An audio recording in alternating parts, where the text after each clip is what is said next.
akan dikirim adalah Alwi Alatas dan Hanif Alatas.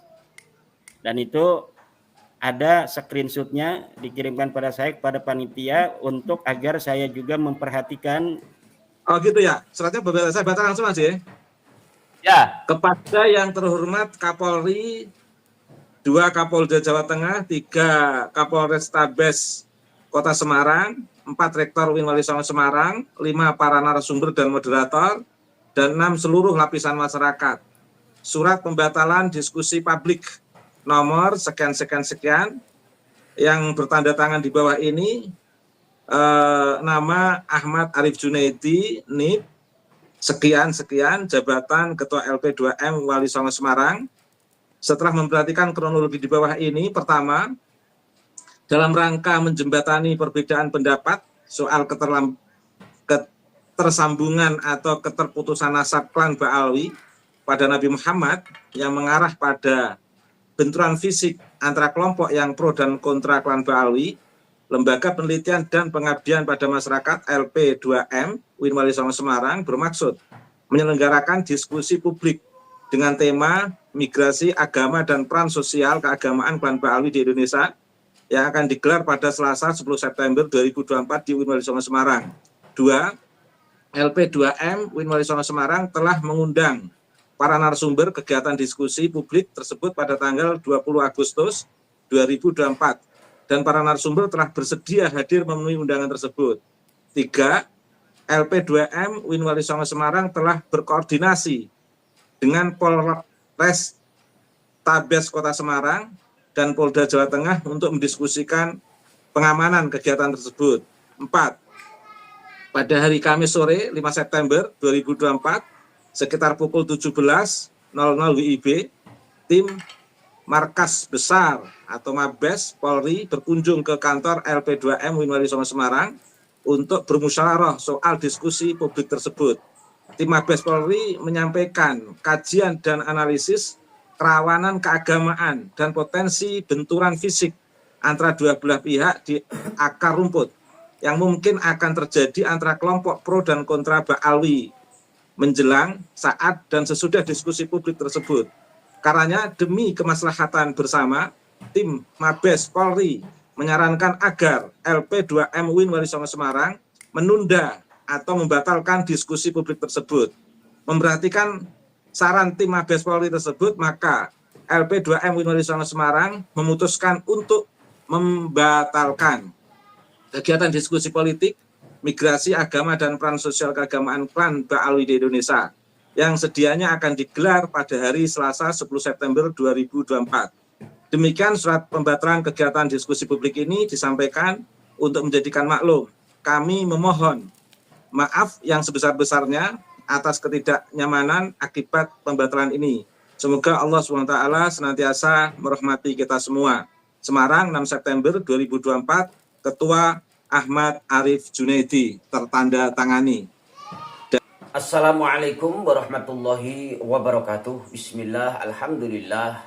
Allahumma salli wa sallim wa barik ala sayyidina Muhammadin wa ala alihi wa mawalah.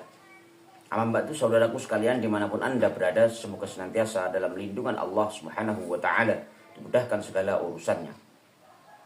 Diskusi seminar internasional, ya, seminar ilmiah internasional di UIN Wali Songo yang rencananya digelar pada 10 September mendatang, akhirnya resmi dibatalkan, seperti halnya yang telah dibacakan oleh Kiai Haji Ubaidillah Tamam, yaitu beliau juga termasuk dosen di UIN Wali Songo, yang dilatar belakangi atau disebabkan oleh karena ada masukan atau imbauan dari Mabes Polri bahwasanya untuk demi keamanan lah intinya, ya, tadi masalah dikhawatirkan hal-hal yang tidak diinginkan, akhirnya UIN Wali Songo membatalkan diskusi ilmiah internasional ini. Walaupun tetap kita semua pasti kecewa karena ini sudah lama ditunggu-tunggu oleh para netizen semuanya, bahwa ini penting sekali bahwa untuk diskusi ini mengenai migrasi, peran politik dan lain sebagainya berhubungan dengan klan Ba'alawi. Lalu bagaimana Kiai Imaduddin Usman Al-Bantani menanggapi atau menyikapi batalnya diskusi ilmiah di UIN Wali Songo ini, yang sebetulnya sudah beliau persiapkan materi-materinya karena beliau adalah salah satu narasumber yang akan menyampaikan nantinya. Bagaimana pernyataan beliau? Mari kita simak bersama-sama. Terima kasih Mas Yusuf. Assalamualaikum Profesor Dr. Henry Subiakto. Waalaikumsalam. Assalamualaikum Dr. Kiai Haji Ubaidillah Ahmad Tamam. Terima kasih Mas Yusuf. Ini orang yang paling bertanggung jawab dalam tidak terselenggaranya acara diskusi ini adalah Mas Yusuf Mas. Ada kok begitu ini? Kenapa begitu? Karena setelah podcast kita semalam, kemarin malam itu, bahwa acara tetap akan membahas nasab, karena di situ memang saya diundangkan untuk membahas nasab. Coba lihat di dalam kronologi dari Profesor Dr. Arif itu, memang saya diundang karena adanya diskursus di tengah masyarakat tentang nasab Ba'alawi yang menurut tesis saya nasab yang terputus, nasab yang batilun, nasab yang munqati'un, mardudun wa maudhu'un. Situlah LP2M mengundang saya kan.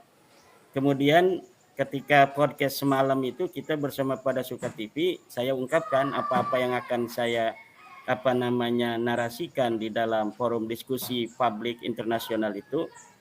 Lalu pagi-pagi itu dari Rabita Alawiyah menghubungi pihak panitia, Mas Yusuf. Ya, dan itu dikomunikasikan kepada saya bahwa dari Rabita Alawiyah keberatan dengan adanya diskusi publik yang akan diselenggarakan 10 September itu membahas nasab. Mereka dari pihak Rabita Alawiyah inginnya hanya membahas sejarah dan sudah ditentukan yang akan dikirim adalah Alwi Alatas dan Hanif Alatas. Dan itu ada screenshotnya dikirimkan pada saya kepada panitia untuk agar saya juga memperhatikan bersama-sama, karena memang pihak UIN itu kan di jalan tengah. Mereka ingin acara ini berjalan tetapi sesuai dengan kesepakatan bersama. Nah, itu kronologinya seperti itu. Mereka dari pihak Rabita Alawiyah mengirim SMS kepada pihak panitia agar 10 September itu tidak membahas nasab, hanya membahas sejarah saja. Kemudian ya mereka meminta dari Rabita Alawiyah itu untuk pihak panitia membuat sebuah video yang menyatakan bahwa benar tanggal 10 September itu tidak membahas nasab, hanya membahas sejarah saja. Cuma rupanya belum sempat ini dari pihak panitia untuk membuat video itu. Akhirnya mungkin terjadi sebuah hal-hal yang di luar kendali, yaitu datangnya dari yang mengaku sebagai dari Mabes Polri itu bahwa acara jangan sampai kalau bisa dilaksanakan karena ada ancaman-ancaman keamanan. Itu mungkin kronologisnya itu. Jadi memang gara-gara pada Suka TV itu dari mereka menonton. Ampun ini. Kalau bisa disalahkan ini yang ajak podcast ini. Karena memang ini pada Suka ini kompor kan.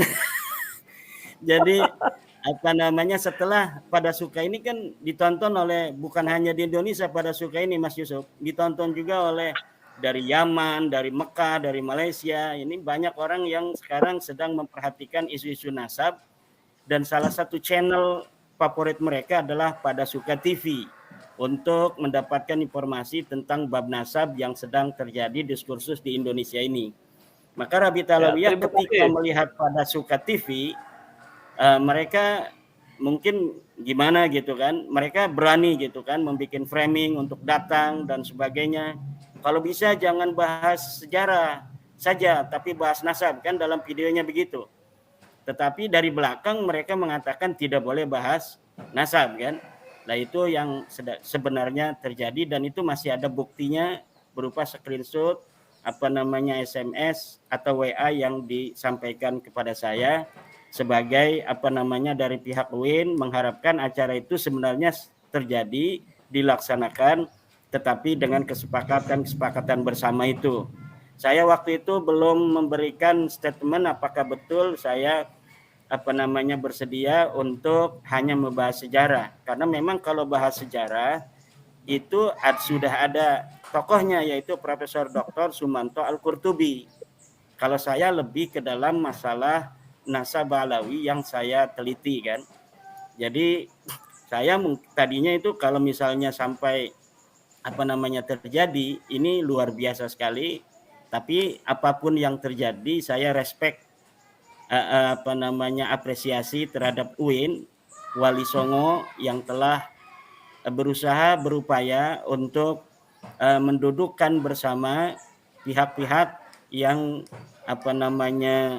sedang berdiskursus ini agar ada solusi di tengah-tengah masyarakat. Walaupun itu bukan keputusan, hasil diskusi itu adalah kesimpulan bukan keputusan. Tetapi minimal masyarakat akan melihat bagaimana sih dalil-dalil yang diberikan oleh saya sebagai orang yang telah secara meyakinkan hakul yakin bahwa Ba'alawi ini memang bukan keturunan Nabi. Lalu bagaimana dalil-dalil yang akan diberikan oleh Rabita Alawiyah untuk mengkanter daripada tesis saya itu? Ini mungkin masyarakat sangat menunggu itu.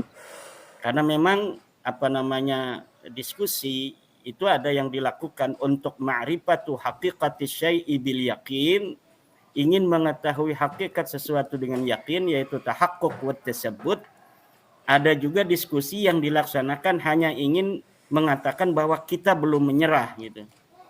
Seperti diskusi yang sedang akan dilaksanakan di Rabita Alawiyah, yang mereka mengundang beberapa orang dengan forum tertutup. Itu bukan diskusi untuk ma'rifatu haqiqati syai'i bil yaqin, tetapi hanya untuk mengesankan kami belum menyerah, gitu. Kami masih struggle for eksistensi. Kami masih struggle untuk belum menyerah bahwa kami bukan cucu Nabi, tidak. Nah itu yang sedang diupayakan, dan kita memahami itu sebenarnya, ya.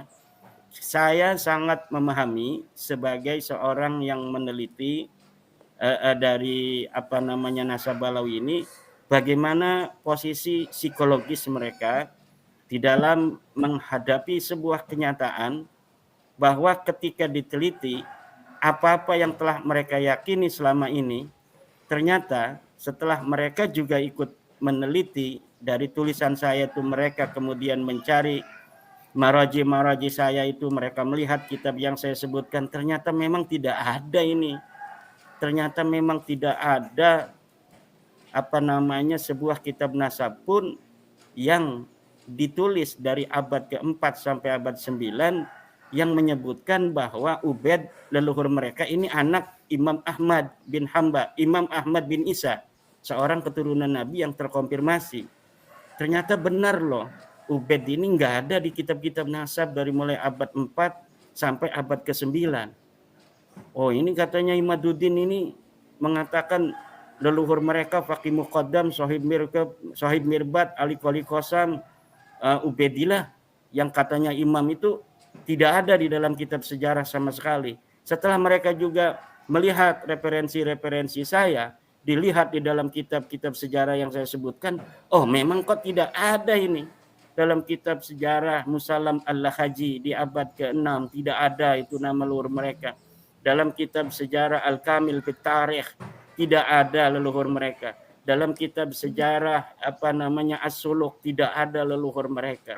Dalam kitab sejarah Al-Ataya As-Saniyah di Yaman tidak ada. Ulama-ulama yang disebutkan, ulama-ulama di Mirbat disebutkan, ulama-ulama di Tarim disebutkan pada saat di mana Faqih Muqaddam itu hidup, ternyata Faqih Muqaddam tidak disebutkan sama sekali. Itu mereka mulai gundah gulana gitu kan.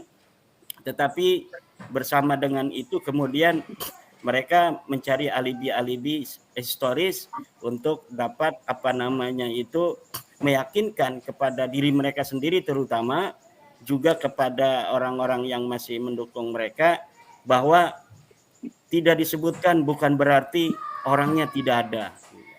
Tidak disebutkan bukan berarti mereka bukan cucu Nabi dan lain sebagainya. Inilah yang akan terjadi, nanti kita akan lihat dari tanggal 7 yang kami ini diundang, tapi kami sudah firm bahwa kami tidak akan datang dalam forum-forum yang tidak netral seperti di Rabita Alawiyah itu, bahwa dalil-dalil yang mereka sampaikan sama sekali tidak akan bisa menjawab daripada tesis saya itu. Kenapa saya bisa berkeyakinan seperti itu, Yusuf? Karena algoritma dari abad 9, bagaimana penyambungan usaha-usaha itu dilakukan, itu sangat terbukti nyata bagaikan matahari di siang hari. Bahwa memang nasab mereka itu dipabrikasi pada abad ke-9 dengan mengokulasi sebuah nasab seorang ulama di abad ke-8 atau di abad ke-7 ya, 620 Hijriah, yaitu Abul Jadid, untuk disebutkan sebagai saudara mereka tanpa adanya sebuah dalil dari kitab yang semasa atau yang mendekati dari keberadaan Syarif Abul Jadid bahwa dia adalah saudara dari Alwi, leluhur daripada Ba'alawi. Sama sekali tidak ada. Jadi daripada formulasi di abad 9 bagaimana mereka mencangkokkan nasab itu tidak akan ditemukan pada abad-abad sebelumnya berbagai macam manuskrip yang akan memverifikasi keberadaan leluhur mereka atau memverifikasi nasab mereka. Tidak akan mungkin itu bisa ada. Rumel Abbas sudah berusaha untuk menjawab kesunyian itu dengan mencari manuskrip, sanad-sanad. Tetapi itu sudah dapat dibuktikan sanad itu sanad yang palsu. Karena sebuah sanad itu tidak akan berdiri sendiri, dia akan menyebut nama-nama dari orang-orang yang bisa jadi orang itu masyhur dan juga yang tidak masyhur.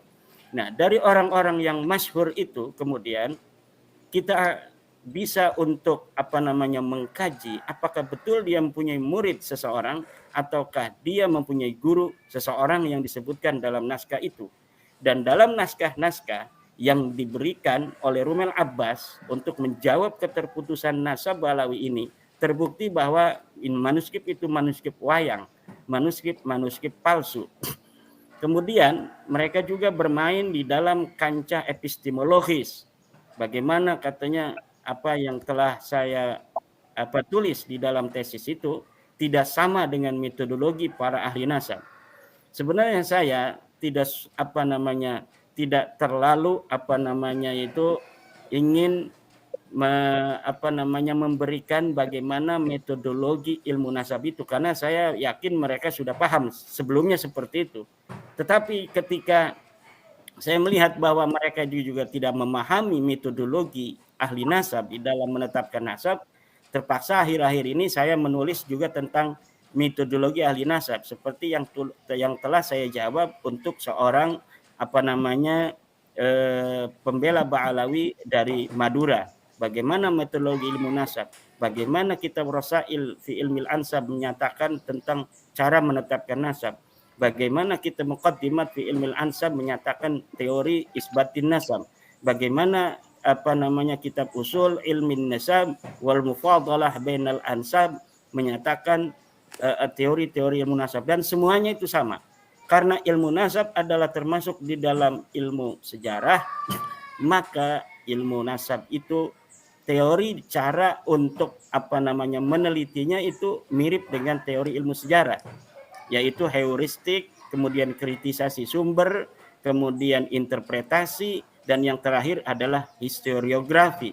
Dan dari sana kita telah dapat menemukan sebuah kesimpulan yang sangat meyakinkan bahwa Ba'alawi ini memang bukan turun Nabi.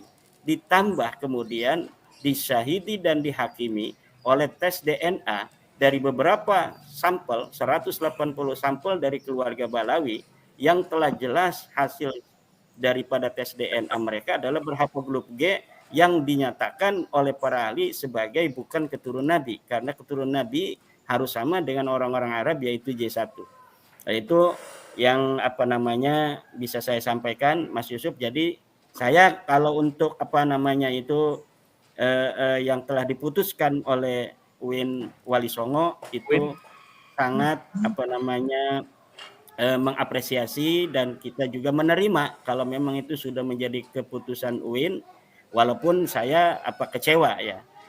Oleh karena itu saya setuju dengan Profesor Henry Subiakto yang mengusulkan bahwa acara ini harus digelar dengan tempat yang netral, tempat yang ilmiah, yang netral, dan saya mengusulkan Forum Rektor Indonesia untuk mengadakan acara diskusi ilmiah di tempatnya, bisa di dalam negeri, di luar negeri, atau di mana saja, bisa secara offline, bisa secara online, tidak usah pakai massa, tidak usah pakai orang yang hadir, cukup saya dan Rabita Alawiyah, saya bersama beberapa teman dan Rabita Alawiyah, kemudian dihadiri oleh para profesor, para rektor dari seluruh universitas yang ada di Indonesia. Setiap universitas kemudian mengirimkan seorang pakar sejarahnya yang harus juga didampingi oleh seorang yang bisa baca kitab kuning. Itu bisa ada dari dalam universitas atau bisa mencari dari pesantren-pesantren, agar nanti di dalam bagaimana maraji, masadir, referensi yang diberikan itu kemudian kita langsung konfirmasi dari sumbernya yang tentunya berbahasa Arab itu. Nanti akan bisa dilihat oleh forum rektor dalam suasana yang akademis bagaimana kekuatan daripada sebuah postulat bahwa Ba'alawi ini bukan turun Nabi. Demikian Mas Yusuf dan Profesor Dr. Henry, juga Dr. Kiai Haji Ujang. Ya, Kiai Ipad. Oke, cukup ya saudaraku sekalian, pemaparan beliau, penyampaian beliau, sikap beliau tentang pembatalan Ba'alawi ini. Pada intinya tetap Kiai Haji Ma'ruf Usman Al-Bantani mengapresiasi upaya yang dilakukan oleh UIN Wali Songo untuk mendudukkan polemik nasab ini agar tidak berlarut-larut gitu ya, agar cepat selesai. Dan sebetulnya juga masyarakat kita semua menunggu agar polemik nasab ini tidak terus berlarut-larut, dan memang harusnya cepat selesai dengan cara duduk bersama membahas ini di tempat yang netral, mengenai siapapun yang membatalkan atau Kiai Haji yang membatalkan, agar masyarakat itu tahu dalil-dalilnya, alasan apa, jadi tidak ngawur dan framingan video yang selama ini beredar gitu. Dan akhirnya juga Kiai Ma'ruf Usman Al-Bantani malah membongkar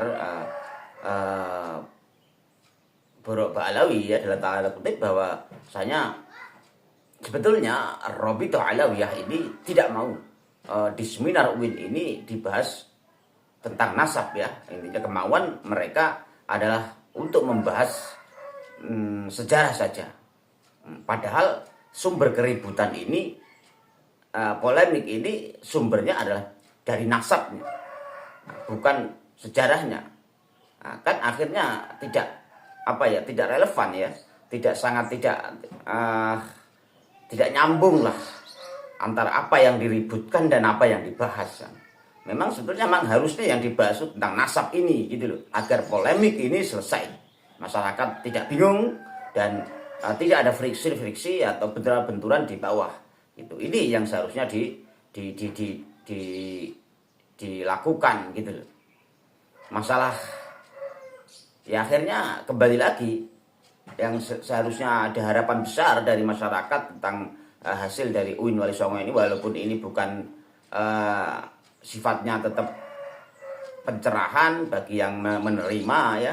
Ini kan akhirnya enak. Masalah nanti hasilnya setelah itu ya dikembalikan kepada masyarakat yang masih percaya ya monggo, yang percaya dengan Kiai Imaduddin ya silahkan. Jadi harusnya seperti itu nanti sikapnya, tidak berlebihan ya. Jadi ya sangat disesalkan lah, tetap disesalkan bahwa sampai segininya itu diskusi masalah nasab saja ada tekanan-tekanan yang akhirnya membuat UIN Wali Songo membatalkan acara seminar yang sangat luar biasa ini, yang fenomenal, yang banyak ditunggu-tunggu masyarakat. Bagaimana seminar ini yang selama ini digelorakan saling undang sana, undang sini, tantangan debat dan lain sebagainya. Ya ini sebetulnya yang tidak disegerakan. Dan alasannya sekali lagi yang tidak enak itu alasan keamanan. Dan itu yang disampaikan adalah dikatakan tadi katanya adalah sumbernya dari Mabes Polri sebabnya akhirnya membatalkan. Ya wallahualam ya. Tapi sangat aneh ya. Sangat aneh. Sebetulnya inilah tugas Polri ya, tugas polisi untuk mengamankan situasi yang mungkin membuat gaduh ya. Tapi saya kira bukan itu alasan utamanya. Bukan itu, karena polisi kita udah canggih, udah cerdas, udah lihai lah dalam menangani kerusuhan. Bagaimana kita melihat mereka para polisi menangani demo yang begitu luar biasa setiap harinya, itu mampu mereka tangani. Apalagi hanya sekedar seminar ini kan sangat janggal dan aneh. Sangat janggal dan aneh. Jadi ada apa sebetulnya ini? Gitu. Dan ini mari kita tunggu, kita simak terus tentang ini. Maka nanti kebenaran itu pasti akan menemukan jalannya sendiri. Kebohongan, kepalsuan pasti akan semuanya akan terbongkar dengan sendirinya. Pasti tidak ada kejahatan yang bertahan lama ya gitu ya. Kita sudah diberikan contoh oleh Allah Subhanahu wa taala bagaimana seorang Firaun yang berusaha untuk menjaga kekuasaannya sehingga dibunuh semua anak laki-laki yang lahir di masanya. Tapi bagaimana Allah membuat rencana yang luar biasa dengan Nabi Musa yang malah hidup di lingkungan Firaun sendiri, yang nantinya akan menumbangkan Firaun itu yang dia ingin menjaga kekuasaannya. Nah inilah Allah pasti tidak akan ridho kepalsuan terus berlagak di dunia ini, merusak kebudayaan, budaya-budaya, merusak harmonisasi kehidupan di dunia ini. Pasti akan ada waktunya Allah untuk menyelesaikan ini semua. Mari kita senantiasa berdoa kepada Allah agar negara ini senantiasa dijaga oleh Allah Subhanahu wa taala dari orang-orang yang tidak bertanggung jawab, dari orang-orang yang berniat tidak baik di NKRI ini. Ya, negara Kesatuan Republik Indonesia yang telah jaga ya selama 79 tahun ini, alhamdulillah aman damai, kehidupan beragama senantiasa harmonis ya di masyarakat, walaupun banyak perbedaan suku, agama dan lain sebagainya, tetap indah walaupun ada sedikit-sedikit friksi. Namun ya berkah doa kita semua, mari agar Indonesia ini senantiasa dalam lindungan Allah Subhanahu wa taala. Semoga siapapun yang berniat jahat, Allah berikan hidayah kepada mereka semua agar bertaubat kepada Allah Subhanahu wa taala. Demikian kurang lebihnya mohon maaf, wallahul muwaffiq ila aqwamit thoriq. Wassalamualaikum warahmatullahi wabarakatuh.